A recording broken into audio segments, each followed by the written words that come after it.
I stood in the executive boardroom with my hands still shaking from excitement. My heart hammered against my ribs as I watched my CEO, Vincent Hollister, smile at me across the polished mahogany table. This was it. 4 years of promises were finally about to pay off. The promotion I'd earned 10 times over was seconds away. Then his smile shifted, and he turned toward the assembled team. Everyone, please welcome our new Vice President of Client Relations, Leo Turner. The room erupted in polite applause. My stomach dropped like I'd stepped off a cliff. Leo, who'd been here barely 18 months, grinned and waved. He caught my eye and actually winked. Vincent still wouldn't look at me. My face went numb. The applause sounded like it was coming from underwater. This couldn't be happening. But it was. And Vincent knew exactly what he'd just done to me. My face burned hot enough to start a fire.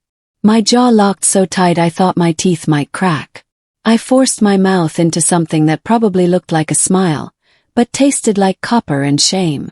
Around me, my colleagues shifted uncomfortably. Some knew I'd been promised this role. Others had watched me build the foundation Leo would now stand on. Vincent's eyes darted toward me, then away, then back again. But he should be nervous. He'd lied to my face for 4 straight years, dangling the promotion like a carrot I'd never quite reach. Every late night, every sacrificed weekend, every relationship I destroyed because work came first, all of it had been for nothing. Or so he thought. I stood there, trapped in this nightmare, realizing with crystal clarity that I'd been played. But the game wasn't over yet. The applause finally died down, and Vincent's voice cut through the ringing in my ears. Elise will continue as Senior Account Director and support Leo as he transitions into the role. Support. The word hit me like a slap. After everything I'd built, everything I'd sacrificed, I was being demoted to assistant. Not officially, of course. That would look bad. But everyone in this room understood what support meant. I was being erased. That was the moment something inside me cracked. Not loudly. Not dramatically. Just a clean, silent break that changed everything. I looked at Vincent again, and this time I didn't look away. Something in my expression made him shift in his seat. That's when I knew this story wouldn't end the way he expected. Not even close. My name is Elise Marlowe. I'm 36 years old, and until 10 minutes ago, I was the Senior Account Director who'd built this company's biggest revenue stream. I wasn't born with connections or family money. I didn't go to the right schools or join the right clubs. I worked. I studied. I networked until my face hurt from smiling. I believed people when they looked me in the eye and said, "You're next in line." I believed Vincent when he promised me that promotion. That's the part that burns the most. Not that he lied, but that I trusted him. I'd given this company 4 years of my life. 4 years of being the first one in and the last one out. 4 years of making Vincent look brilliant while he took credit for my wins. And now I was expected to train my replacement and smile about it. 2 years earlier, Vincent had leaned across the conference table after I'd closed the Albright Systems deal. It was the biggest contract in company history. $3 million annually. He'd grabbed my hand and shaken it hard enough to hurt. "You're VP material, Elise. Just give me one more strong quarter, and that title is yours." His eyes had been so sincere. His smile so genuine. I'd believed every word. 1 quarter became 2, then 4, then 8. Every time I asked about the promotion, there was a reason to wait. Budget constraints, restructuring, timing, but never no. He always left the door cracked open just enough to keep me hoping. So I worked harder, brought in more clients, exceeded every metric. And I didn't complain. I trusted him. Looking back now, standing in this boardroom with Leo wearing my promotion like a borrowed suit, I wanted to scream at my past self. But hindsight doesn't change anything. Only action does. I'd given up everything for this job. My weekends disappeared into client dinners and proposal drafts. Birthdays came and went without celebration. I'd lost count of how many times I'd cancelled plans because Vincent needed something urgent. My relationship with Marcus had crumbled because I was always just 5 minutes from being done, except I never was. He'd left 2 years ago, tired of being second place to a job that promised but never delivered. I hadn't even fought to keep him. Work was everything. The promotion was everything. I'd convinced myself the sacrifice would be worth it when I finally got what I deserved. But the biggest sacrifice wasn't the weekends or the relationship. It was the loyalty I'd built with Albright Systems. I'd spent 3 years nurturing that account, learning their business inside and out, becoming someone they trusted completely. And Vincent had taken credit for every single win. 3 months before this disaster, Vincent had started excluding me from strategy meetings. First I didn't notice. Then it became a pattern. "Oh, it's just high-level boring stuff," he'd said when I asked why I wasn't invited anymore. "Nothing you need to worry about." But high-level strategy was literally my job. Or at least it had been. I'd brushed it off. Told myself I was being paranoid. Vincent wouldn't sideline me after everything I'd done for this company. Except he would. And he was. The signs had been there for months, but I'd been too loyal, too trusting, too stupid to see them. He'd started praising my work less in public. Started routing my emails through other people. Started asking Leo to join client calls that used to be mine alone. The writing had been on the wall. I just hadn't wanted to read it. Then came Leo Turner. Charming, inexperienced, utterly unqualified Leo. He joined the company 18 months ago with a fancy degree and precisely 0 real-world experience. But he had something I didn't. He was Vincent's nephew's college roommate or some connection like that. The kind of networking that opens doors without effort. Vincent had assigned me to show him the ropes. I'd spent months teaching Leo everything I knew, thinking I was helping the team. Instead, I was training my replacement. Leo followed Vincent around like a puppy, laughing at his jokes, playing golf on weekends, doing all the social climbing I'd been too busy working to do. And while I was landing clients and exceeding targets, Leo was building the relationship that apparently mattered more. The pit in my stomach had started then. Some part of me had known, but I'd pushed it down and kept working. That was my biggest mistake. Back in the boardroom, I sat frozen while Leo shook hands and accepted congratulations. He gave a speech about earning this opportunity and looking forward to leading the team. Leading. He'd been here 18 months and he was going to lead me. The irony would have been funny if it wasn't destroying my career. Vincent watched me carefully throughout Leo's speech. Not with pride or satisfaction, with fear. His eyes kept darting to me, then away. His smile was tight. His shoulders tense. He wasn't celebrating. He was worried. That's when I noticed his phone on the table. He kept glancing at it, checking for messages. His leg bounced under the table. The confident CEO act was cracking. Something was wrong on his end, and he was trying to cover it. That's when my brain started working again. The shock faded. The hurt remained, but underneath it, something sharper took hold. Curiosity. Calculation. Revenge. That was the moment I stopped grieving the lost promotion and started paying attention. Really paying attention. Vincent was nervous. No, he was scared. But why? He just handed Leo the promotion. He'd won. So why did he look like a man standing on crumbling ground? Then it hit me, Albright Systems. Our biggest client. The account that generated 38% of our annual revenue. The account I'd built from nothing and maintained through personal relationships Vincent couldn't replicate. Albright's annual contract renewal was coming up. I didn't know exactly when, but it had to be soon. And Vincent knew something I hadn't fully considered until this exact moment. Albright didn't trust the company. They trusted me. Without me, without my relationship with their executive team, that contract was vulnerable. Suddenly, Vincent's fear made perfect sense. He just betrayed the one person holding his empire together. And he knew it. Albright Systems wasn't just another client. They were the foundation.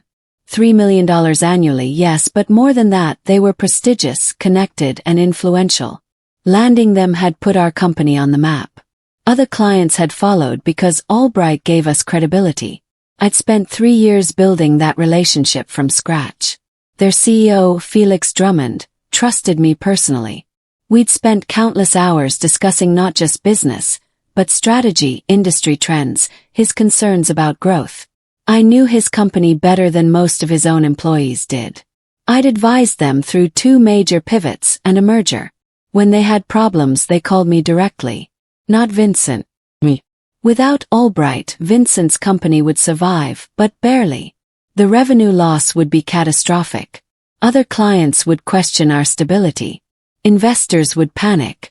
His carefully constructed empire would crumble. And sitting in that boardroom, watching him try to hide his fear, I realized something beautiful. I held all the power. I just needed to decide how to use it. For the first time since Leo's name had been announced, a real smile crossed my face. Not the forced, polite smile I'd been wearing like a mask. A genuine smile that came from somewhere deep and dangerous. Vincent noticed immediately. His expression tightened. His jaw clenched. He knew that smile meant something, even if he didn't know what. "Elise," he said, interrupting Leo mid-sentence. "After the meeting, come to my office. I'd like to discuss your transition plan." Transition plan.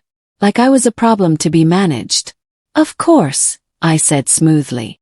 My voice didn't waver. Inside my mind was racing, but outside I was perfectly calm. That scared him more than anger would have. He could handle tears or yelling.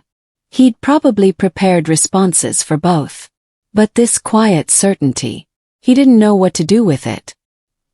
He sounded like a man who just realized the ground beneath him was beginning to shift. But let him worry. He should. Vincent's office was exactly what you'd expect. Floor-to-ceiling windows, expensive furniture, walls covered with photos of him shaking hands with important people. Photos where I'd often been cropped out. He gestured to the chair across from his desk. I sat down and crossed my legs, waiting. He cleared his throat twice before speaking. "You've always been valued here, Elise. You know that." "Sure," I said. Just that. Nothing more. He'd expected something different. Maybe anger. Maybe tears. Maybe desperate questions about why he'd chosen Leo over me. Instead, I just watched him, my face neutral. It unsettled him. His confidence, usually unshakable, began to falter. "The decision wasn't easy," he continued. "But Leo brings fresh perspectives that—" "Vincent," I interrupted gently. "You don't need to explain. You made your choice." The silence that followed was thick and uncomfortable. He shifted in his chair. I didn't. Inside, I'd never felt more awake, more clear, more certain of what came next. I didn't quit. Not right there in his office, though part of me wanted to. I wanted to throw my badge on his desk, tell him exactly what I thought of his broken promises, and walk out with my head high. But that would have been emotional, reactive. I'd spent 4 years being the reliable one, the steady one, the one who thought 3 steps ahead. I wasn't going to stop now. I knew the damage my immediate departure would cause. Vincent knew it too. That's why he was trying so hard to manage me, to keep me placated and working. But I wasn't here for chaos. I wasn't interested in burning bridges or making dramatic exits. I was here for justice. And justice, real justice, takes planning, takes patience. It takes knowing exactly where to apply pressure for maximum effect. So I smiled at Vincent and said, "I'll support Leo however you need." The relief on his face was almost funny.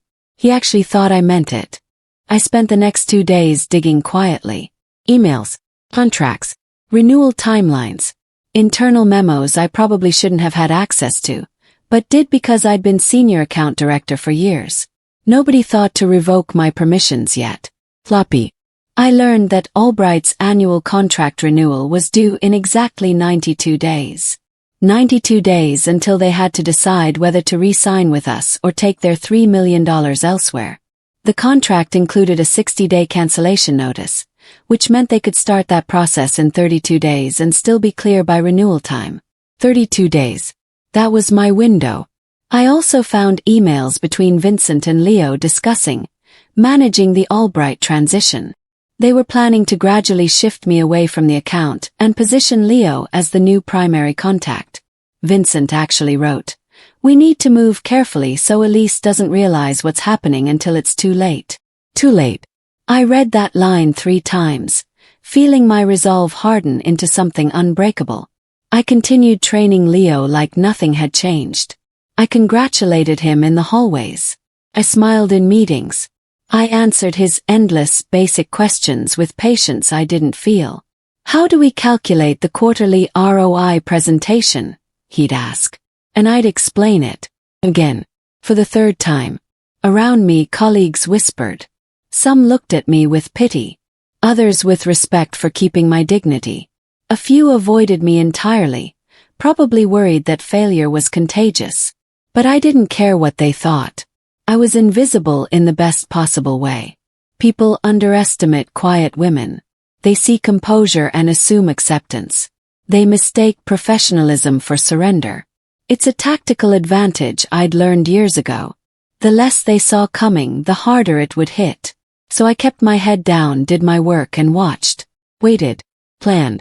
Every day, Leo grew more confident in his unearned position. Every day Vincent relaxed a little more. Perfect. Vincent called me 3 weeks after the promotion announcement. It was late, almost 9 at night. I was home, reviewing Albright's account history for the 100th time, when my phone rang. "Elise, hope I'm not interrupting," he said. His voice had a forced casualness that didn't quite land. "Just wanted to check in. Make sure you're okay with everything." "I'm fine," I said. Silence. He'd expected more. "You know you'll still be important here, right? Leo's going to need your expertise for a long time." His voice actually cracked on the last word. He was terrified. Terrified that I'd leave. Terrified that Albright would find out about the promotion change and react badly. Terrified that his house of cards was starting to wobble. "I understand my role," I said calmly. "Good. That's great." Relief flooded his voice. "Felix from Albright mentioned you in our last call. Really values your work." There it was. The confirmation I needed. Vincent knew exactly what I meant to that account. And he was desperately trying to keep me happy without actually making me happy. Too late. I took a trip to Albright's headquarters in Portland the following week. Nothing dramatic or suspicious. Just a routine quarterly review meeting I'd scheduled months ago. Felix Drummond met me in their sleek conference room. Coffee already waiting. We'd done this dance dozens of times. But this time, after we'd covered the business updates and performance metrics, I shifted in my seat. "Felix, I need to give you some transparency. There's been a leadership change at our company." His eyebrows rose. "Oh." "Vincent promoted someone else to vice president. I'll still be managing your account day to day, but I wanted you to hear it directly from me." I kept my voice neutral, professional. Felix set down his coffee cup slowly. His expression shifted from curious to concerned. "You're not the one getting promoted." I shook my head once. The room went dead quiet. Felix exchanged glances with his CFO, who'd been sitting in on the meeting. Something unspoken passed between them. "I see," Felix said carefully.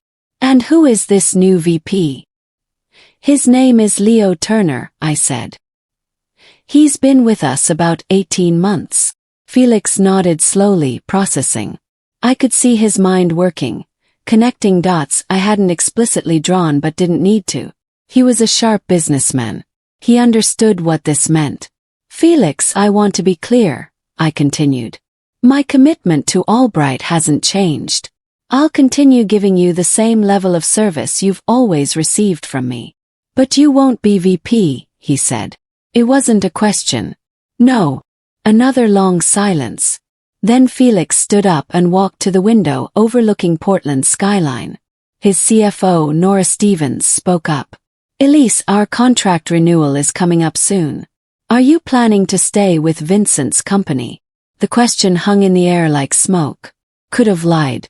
Should have, probably. Instead, I said quietly, I'm considering my options.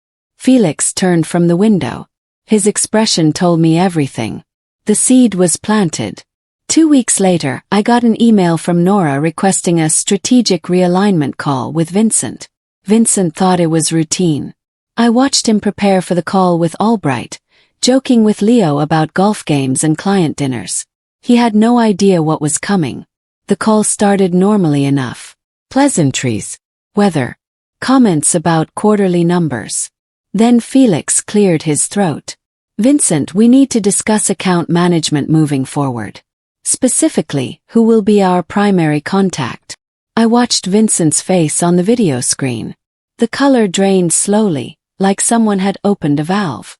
Well, Elise will continue handling the day-to-day, of course, he said, forcing brightness into his voice. But Leo, our new VP, will be providing strategic oversight. We'd like Elise as our primary contact, Felix interrupted. Not oversight. Primary. Vincent's jaw worked. He glanced at me, sitting off camera. I kept my expression neutral. Of course, Felix.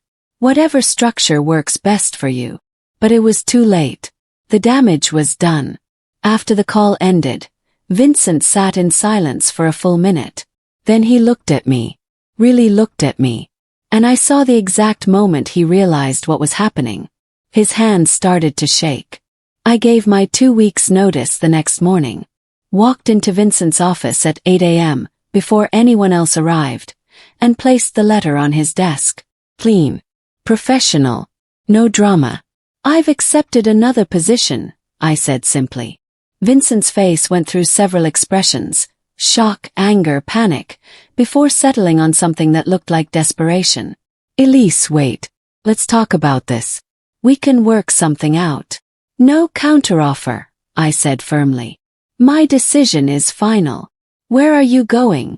His voice cracked. The powerful CEO facade was completely gone now. This was just a scared man watching his empire crumble.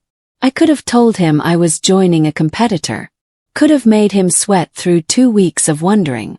Instead I smiled, that same dangerous smile from the boardroom, and said, I'll let Albright tell you. The words hit him like a physical blow. He actually stumbled back against his desk. You can't, he whispered. Watch me, I said. Then I turned and walked out, closing the door softly behind me. 2 weeks. That's all the time he had left before his world fell apart. Albright terminated their contract exactly 13 days after I gave notice.